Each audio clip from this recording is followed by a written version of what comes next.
Hi, and welcome to my classroom. My name is Christopher Youngren, and I'm a middle school ELA teacher in Tucson, Arizona.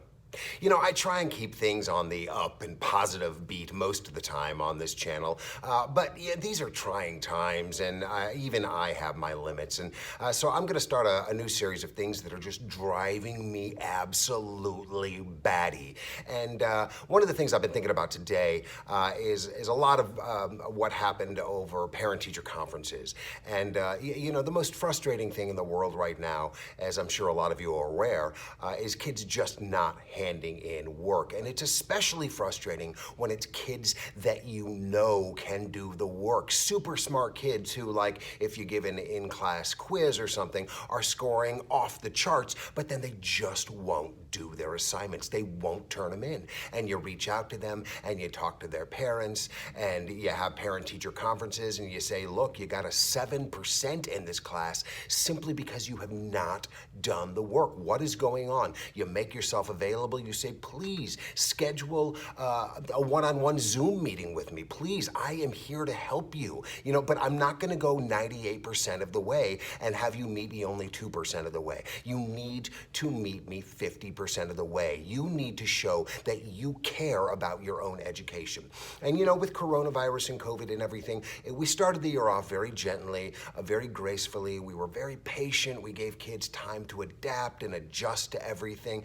But mercy, it's 2 days before the end of the first quarter, and I still have kids saying, I don't understand how to do the work, or I don't know how to get into my Zoom meeting, or what's my schedule again? What's your schedule? It's 2 days before the end of the first quarter. How can you be asking what your schedule is? Really, that's the reason you're not coming to class? That's the reason you're not doing your work? Come on, get with the program. Because at some point, we are not doing anybody any favors by not holding them accountable and not holding them responsible. At a certain point, we have to say, look, you are responsible for your own education. You have to show that you care. We are not doing them any favors as parents or as teachers by letting them coast. If they think that they're just gonna skate by and be passed on regardless the way they were fourth quarter last year, I'm sorry to be the one to break it to them, but that's just not the way things are gonna work, all right? Because we actually have a plan in place. We have implemented this plan, and we are expecting them to hold themselves to certain standards as students,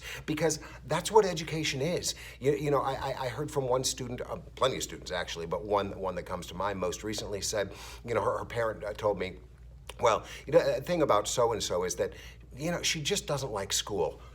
Sorry, that's life. That's part of life. I'm sorry you don't like it. And you know, we as educators are doing everything we can to make things as exciting and as involving, you know, and as engaging as possible. I'm sorry that she doesn't like it, but she really needs to start taking responsibility for her own school, because we're not doing her any favor. We're not doing any of them any favors by just letting them coast, you know. We're not doing them any favors by removing assignments and only grading what they hand in. How is that fair to the rest of the people who are actually doing their work? It's not fair, and it's not life, and they really need to get with the program. We've had enough time in this online learning environment that they can't use the excuse anymore. I'm not good at online learning. It's too hard. It's not making any sense. I just can't learn online. Well, we don't know how long this distance learning thing is going to last. So we need to all get on the same page. And like I said,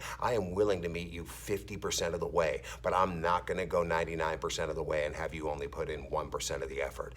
So anyway, that's my rant today. Hold them accountable. We're not doing them any favors by letting them slide. We are just breeding lazy students by doing that, and they're going to slide farther and farther back, so that by the time they get back to the real classroom, who knows how far they will have slipped.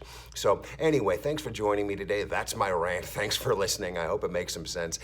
If so, check out this video. This is another good one. And if you like what I have to say, or if you don't like what I have to say and you just want to tune in to hear my crazy rantings, then hey, subscribe to my channel.